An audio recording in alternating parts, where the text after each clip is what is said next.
Well, g'day all, Peter Clark here, and welcome to this month's market update, where we'll share a little about what's been happening within our network and the broader industry throughout the month of April. Now, last month, O'Brien Real Estate announced its quarterly awards, and although we didn't need any evidence that our regional offices can perform every bit as well as our metropolitan counterparts, we were nonetheless given some, with 3 offices placing in the top 10 performing offices for the group. Well done to Cowes, who came 6th, Wangaratta, who came 9th, and our Warragul office coming in at 10th.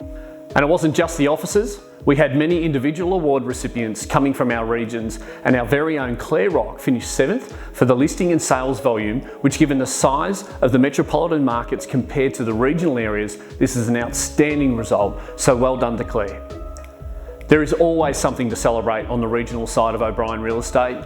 Each of our offices have been performing very well, and without giving too much away, it will come as no surprise when we celebrate some new offices joining us throughout the year of 2022. Now, last month we reported on what's been happening in the media, and if you've turned on a TV or radio over the most recent weeks, you'll have still noticed that their messaging hasn't changed. COVID has seemingly left a huge hole in how to fill the news segment, and the interest rate rises and subsequent property price crashes are still dominating headlines. Now, rather than recover old ground, and in light of the recent rise in interest rates, what we would like to spend some time on discussing this month is our views on the wider impacts of such interest rate rises, to which we feel there is no real need for alarm. Now, despite the media loving to stir up a frenzy, the reality is they were always going to increase at some point. And with our official inflation figures now hitting 5.1%, it was what we and many other experts and industry leaders expected from the Reserve Bank anyway. In reality, following the Royal Commission into Misconduct in the banking, superannuation and financial services industry of 2017 to 2019, APRA advised banks that it expects them to assess new borrowers' ability to meet their loan repayments at an interest rate that is at least 3 percentage points above the loan product rate.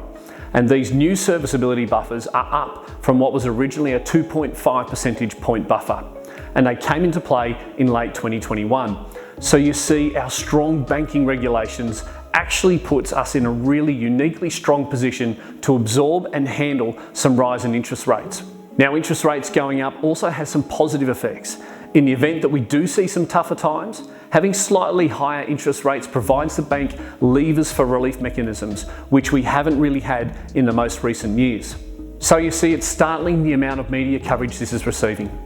You know, when it's estimated that a $500,000 loan will attract an extra $65 per month in repayments, in recent months the average fuel bill has likely gone up by as much as that per week. And more broadly, your vehicle is a depreciating asset. Your property, on the other hand, depending on how long you've owned it, has likely had a significant rise in value. Now, all that said, more money out of our pocket is never fun, and the compounding effect of both interest rates, inflation and other pressures is more severe than the rate rises themselves, and local small businesses are often the first to feel the tightening of the belt. So let's move away from the headline of the day and let's look at our local market, where we're continuing to see strong performance. And if you jump onto any of the real estate portals and search for properties, you'll see an incredible amount of properties listed and selling for over the $1 million mark.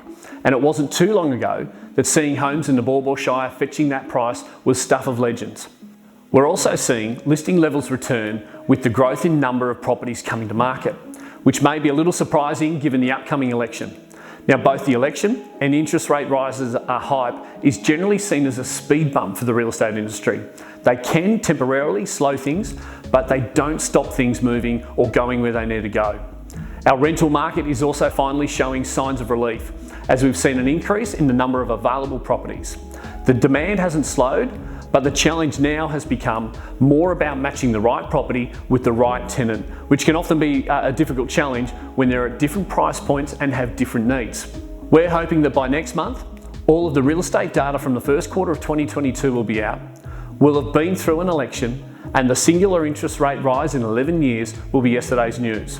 And we'll be in a position to tell you how it's all tracking and what it means for your property. And finally, a quick shout out to Rawdon Hill Homes, who have allowed us this magnificent new display home here in Waterford Rise as a backdrop for today's market update. It's a gorgeous home. If you haven't been out and seen the new displays at Rawdon Hill, please do so. They're open most weekends. So until then, if you've got any questions, please don't hesitate to reach out to any of our team.